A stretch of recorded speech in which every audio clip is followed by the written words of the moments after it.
Good news today, नई उम्मीद जगाने वाला हिंदी न्यूज चैनल।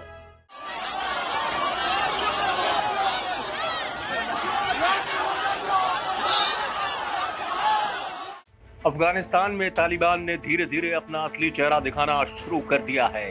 काबुल में तालिबान की क्रूरता देखने को मिली है, जहां पाकिस्तान विरोधी रैली के दौरान जमा हुई भीड़ को तितर-बितर करने के लिए तालिबान ने फायरिंग कर दी। काबुल के अलग अलग हिस्सों में बड़ी संख्या में पाकिस्तानी विरोधी प्रदर्शन हो रहे थे।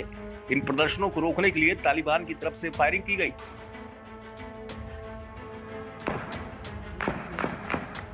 स्थानीय मीडिया के मुताबिक तालिबान के लड़ाकों की तरफ से काबुल में राष्ट्रपति पैलेस के पास फायरिंग की गई, जहां पर बड़ी संख्या में प्रदर्शनकारी मार्च कर रहे थे। राष्ट्रपति पैलेस के पास ही काबुल सेरेना होटल है, जहां पर पाकिस्तानी खुफिया एजेंसी आईएसआई के प्रमुख पिछले एक हफ्ते से रुके हुए हैं।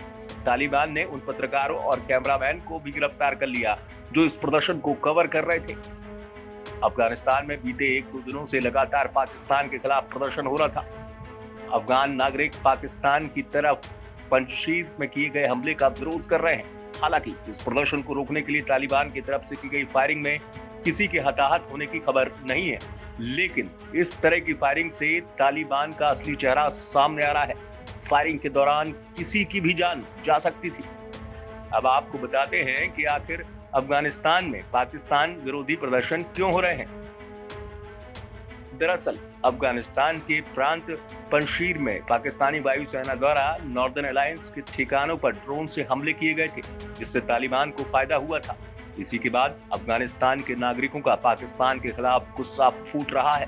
बीते दिन से ही काबुल मजार शरीफ में प्रदर्शन शुरू हुआ। खास बात यह है कि प्रदर्शन करने वालों में महिलाएं अव्वल हैं। सिर्फ अफगानिस्तान ही नहीं, बल्कि वॉशिंगटन में भी रहने वाले अफगान नागरिकों ने पाकिस्तान के खिलाफ व्हाइट हाउस के सामने प्रदर्शन किया। लोगों ने पाकिस्तान पर प्रतिबंध लगाने की मांग की। पाकिस्तान की खुफिया एजेंसी आईएसआई के चीफ फैज हामिद बीते कुछ दिनों से काबुल में ही हैं। काबुल में तालिबान हक्कानी नेटवर्क के बीच समन्वय बैठाने और सरकार बनाने की प्रक्रियाओं को पूरा करने के लिए वो यहाँ पर आए हैं, जिसका स्थानीय लोग विरोध कर रहे हैं। इससे पहले तालिबान राज के कॉलेज की तस्वीर सामने आई थी, जिसमें आप साफ तौर पर देख सकते हैं एक तरफ लड़के और दूसरी तरफ लड़कियों को बैठाया गया है और बीच में पर्दे लगा दिए गए। अफगानिस्तान में तालिबान के नियंत्रण के बाद तालिबान हायर एजुकेशन मिनिस्ट्री ने एक आदेश जारी किया था, जिसमें कहा गया था कि आईएन यूनिवर्सिटीज में लड़के और लड़कियों की क्लास अलग अलग होना चाहिए, और अगर ऐसा मुमकिन नहीं हो सकता है तो बीच में पर्दे लगाना चाहिए। तालिबान के इस फरमान के बाद अफगानिस्तान के एक कॉलेज की ये तस्वीरें वायरल हो रही हैं। ब्यूरो रिपोर्ट, न्यूज़ तक।